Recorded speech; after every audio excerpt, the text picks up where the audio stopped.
ഇന്ത്യക്കെതിരായ നിലപാട് കൂടുതൽ കടുപ്പിച്ച് നിയുക്ത അമേരിക്കൻ പ്രസിഡന്റ് ഡൊണാൾഡ് ട്രംപ്.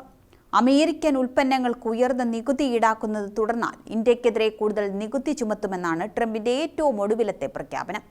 മാധ്യമപ്രവർത്തകരോട് സംസാരിക്കവെയാണ് അമേരിക്കൻ ഉൽപ്പന്നങ്ങൾക്ക് നികുതി ചുമത്തുന്ന ഇന്ത്യയുടെ രീതിയെ ട്രംപ് നിശിതമായി വിമർശിച്ചത്. അധികാരമേറ്റാലുടൻ അനധികൃത കുടിയേറ്റക്കാരായ ഇന്ത്യക്കാരെ പുറത്താക്കുമെന്നും ജന്മാവകാശ പൗരത്വം നിർത്തലാക്കുമെന്നും അടുത്തിടെ ട്രംപ് പ്രഖ്യാപിച്ചിരുന്നു.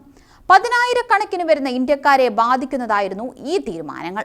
അതിനു പിന്നാലെയാണ് ഇന്ത്യക്കെതിരെ വീണ്ടും കടുത്ത നടപടികൾ ഉണ്ടാവുമെന്ന് സൂചന നൽകുന്നത്.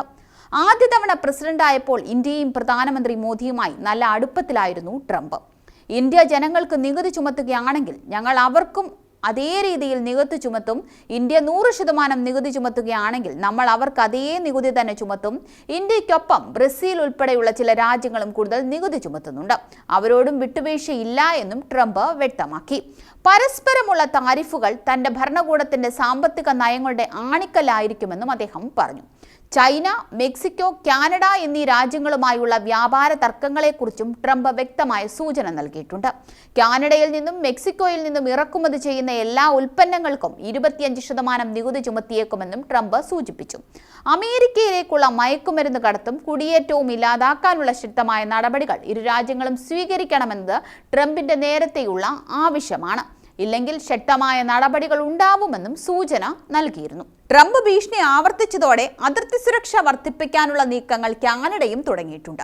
ഇതിനായി 1.3 ബില്യൺ കനേഡിയൻ ഡോളർ നിക്ഷേപിച്ചുവെന്നാണ് റിപ്പോർട്ടുകൾ.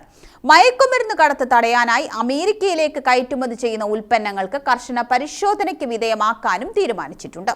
ഇതിലൂടെ ട്രംപിന്റെ മനസ്സു മാറുമോ എന്ന് കാത്തിരുന്നു കാണണം. ട്രംപിന്റെ അടുപ്പക്കാരനായ ഇലോൺ മസ്കിന്റെ കൊടിയ ശത്രുവാണ് കാനഡയിലെ നിലവിലെ പ്രധാനമന്ത്രി ജസ്റ്റിൻ ട്രൂഡോ.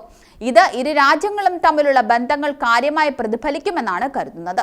എന്നാൽ നവംബറിൽ ICE പുറത്തുവിട്ട അനധികൃത കുടിയേറ്റക്കാരുടെ പട്ടികയിൽ ഇടം പിടിച്ച ഇന്ത്യക്കാരിൽ അധികവും ഗുജറാത്ത്, പഞ്ചാബ്, ആന്ധ്രാപ്രദേശ് എന്നീ സംസ്ഥാനങ്ങളിൽ നിന്നുള്ളവരാണ്.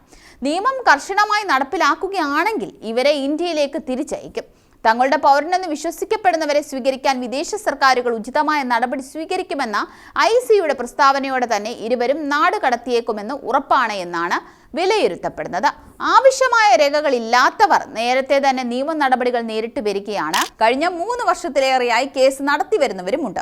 ഇക്കൂട്ടത്തിൽ നാടുകടത്തൽ പ്രക്രിയയുമായി ബന്ധപ്പെട്ടുള്ള പ്രവർത്തനത്തിലെ കാലതാമസം കാരണം ICE ഇന്ത്യയെ സഹകരിക്കാത്ത രാജ്യങ്ങളുടെ പട്ടികയിൽ ഉൾപ്പെടുത്തിയിട്ടുമുണ്ട്. അമേരിക്കയിൽ നിന്നും തിരിച്ചയക്കുന്ന പൗരന്മാരെ സ്വീകരിക്കുന്നതിൽ രാജ്യങ്ങൾ കാണിക്കുന്ന താൽപര്യം അടിസ്ഥാനമാക്കിയാണ് ഇത്തരമൊരു പട്ടിക അമേരിക്ക തയ്യാറാക്കിയിരിക്കുന്നത്. 15 രാജ്യങ്ങളാണ് ഈ പട്ടികയിൽ ഉള്ളത്.